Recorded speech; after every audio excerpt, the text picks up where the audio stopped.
नमस्कार, आप देख रहे हैं न्यूज 18 बिहार झारखंड और मैं हूं आपके साथ लक्ष्मी। तेजस्वी यादव ने नीतीश कुमार के लॉ एंड ऑर्डर पर समीक्षा बैठक करने पर निशाना साधा है और गंभीर आरोप लगाए हैं। जेडीयू ने तेजस्वी यादव पर पलटवार किया है। जेडीयू के मुख्य प्रवक्ता नीरज कुमार ने कहा कि आरजेडी कार्यकर्ताओं को भगवान भरोसे छोड़कर तेजस्वी यादव दुबई निकल गए।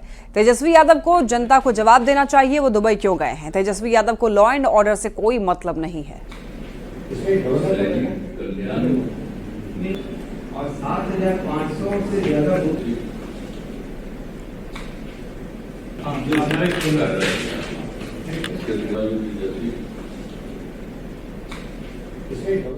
माननीय तेजस्वी यादव जी विपक्ष के नेता हैं तो जनता के प्रति तो जिम्मेवार नहीं, लेकिन खौफजदा बना रहे हैं बिहार को। यही कारण है कि राष्ट्रीय जनता दल के कार्यकर्ताओं को भगवान भरोसे छोड़ दिया, खुद दुबई की ओर चल पड़े कि मैं सुरक्षित हूँ, मैं सुरक्षित, यही उनका नारा है। और अपराध बिहार में कानून का राज है, अपराध होने पर कठोरतम कानूनी कार्रवाई होती है। यही कारण है कि नीतीश कुमार जी लगातार 19 वर्षों से बिहार के मुख्यमंत्री जी हैं और लोगों को एहसास है। और विभाग की समीक्षा हो रही है, गृह विभाग के सचिव हैं, डीजीपी स्तर के पदाधिकारी हैं, अपर मुख्य सचिव हैं, तो ये किसको ज्ञान बांच रहे हैं आप? इसमें जो बैठा हुआ व्यक्ति हो उनको क्या जानकारी है? अब बेचारा कुछ राशि जमा करके तो ये विदेश गए, तो अपने सुरक्षित हो जाइएगा। अगर बिहार की जनता सुरक्षित है तो आप विपक्ष के नेता बिहार के हैं कि दुबई के हैं? दुबई क्यों गए? कानून व्यवस्था पर सीएम नीतीश की समीक्षा बैठक पर सियासत जारी है। बीजेपी ने तेजस्वी यादव पर निशाना साधा है और कहा है कि आरजेडी की साजिश कामयाब नहीं हो पाएगी।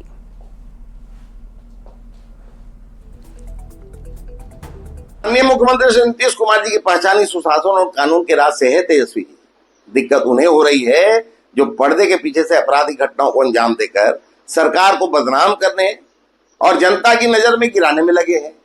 उनकी एक कुतिष्ठ साजिश कभी सफल होने वाली नहीं है। ये जो पब्लिक है ना, सब जानती है। एक इकबाल का सवाल है, मुख्यमंत्री जी का इकबाल पहले भी बुलंद था और आज भी है। हाँ, आपके माता पिता के शासन काल में समीक्षा बैठक इसलिए की जाती थी कि अमुक अपराधी को संरक्षण देना है, फिरौती की रकम कहां देनी है, शोरूम से गाड़ी उठाकर कहां पहुंचाना है। नीतीश कुमार की ओर से लॉ एंड ऑर्डर की समीक्षा और उस पर तेजस्वी यादव के पोस्ट पर एलजेपी आरवी की सांसद शांभवी चौधरी ने प्रतिक्रिया दी। सांसद ने कहा है कि आज जो भी अपराध हो रहे हैं वो संगठित अपराध नहीं है। उन्होंने तंज कसते हुए कहा है कि तेजस्वी सोशल मीडिया के राजा बने हुए हैं और सोशल मीडिया के नेता बिहार में नहीं चलते। अपराध होते थे, आज वो संगठित अपराध नहीं होते हैं। और अगर वो ये चीज कहना चाह रहे हैं कि नहीं अभी जंगल राजा मर जाए, तो आप कुछ करिए ना। आप बैठ के ट्वीट करने से तो नहीं ना चलते हैं वो। आप सोशल मीडिया के राजा बन गए। सोशल मीडिया का नेता बिहार में नहीं चलेगा। भूमि सुधार एवं राजस्व मंत्री दिलीप जायसवाल ने जमीन सर्वे को लेकर के एक बड़ा बयान दिया है। उन्होंने कहा है कि कुछ लोगों को दिक्कत हो रही थी, ऐसे में हमने विभाग से बात की और 3 महीने के लिए लोगों को मोहलत दी है ताकि लोग कागजात इकट्ठा कर सकें, लोगों को कोई परेशानी ना हो। दिलीप जायसवाल ने कहा कि जमीन सर्वे चल रहा है और ये तब तक चलता रहेगा जब तक हम लोग इसे समाप्त नहीं कर लें। लगातार चल रहा है और सर्वे चलता रहेगा जब तक कि हम इसको समाप्त नहीं कर लेते।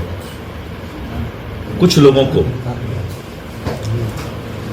दिक्कत हो रहा था, उनके पास कागजात नहीं थे, तो हमने वैसे रैयत के लिए अभी विभाग से विचार विमर्श किया है कि 3 महीना का समय देंगे कि वो आराम से, उनको अफरा तफरी नहीं हो, किसी तरह का परेशानी नहीं हो और वो आराम से उस कागजात को उपलब्ध करा लें।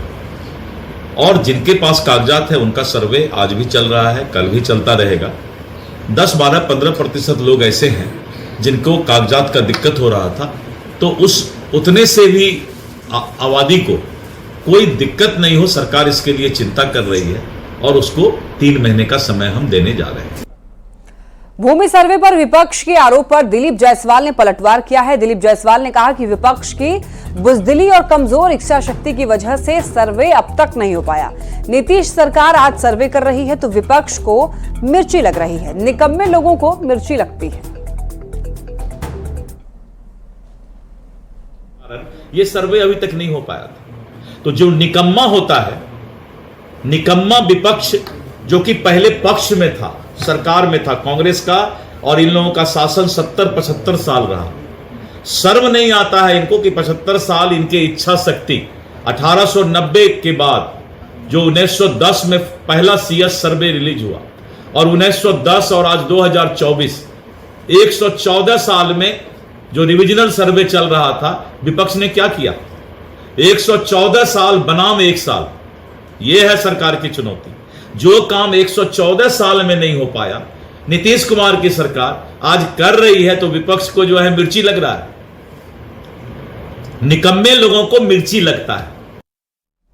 दरभंगा एयरपोर्ट को अंतर्राष्ट्रीय स्तर का एयरपोर्ट बनाने की कवायद तेज हो गई है। जेडीयू के राष्ट्रीय कार्यकारी अध्यक्ष संजय झा ने नागरिक उड्डयन मंत्री राम मोहन नायडू से मुलाकात की और संजय झा ने अंतर्राष्ट्रीय एयरपोर्ट बनाने और रनवे के विस्तार की आवश्यकता के संबंध में ज्ञापन सौंपा। संजय झा ने सोशल मीडिया पर एक्स पर पोस्ट करके इस बात की जानकारी दी। नागरिक उड्डयन मंत्री ने उनके अनुरोध को अत्यंत गंभीरता से लेते हुए इंडिगो और आकाशा एयरलाइंस के अधिकारियों को फोन कर दरभंगा से दिल्ली, मुंबई, बैंगलोर और हैदराबाद के बीच उड़ान सेवा शुरू करने का प्रस्ताव विभाग को देने के निर्देश दिए।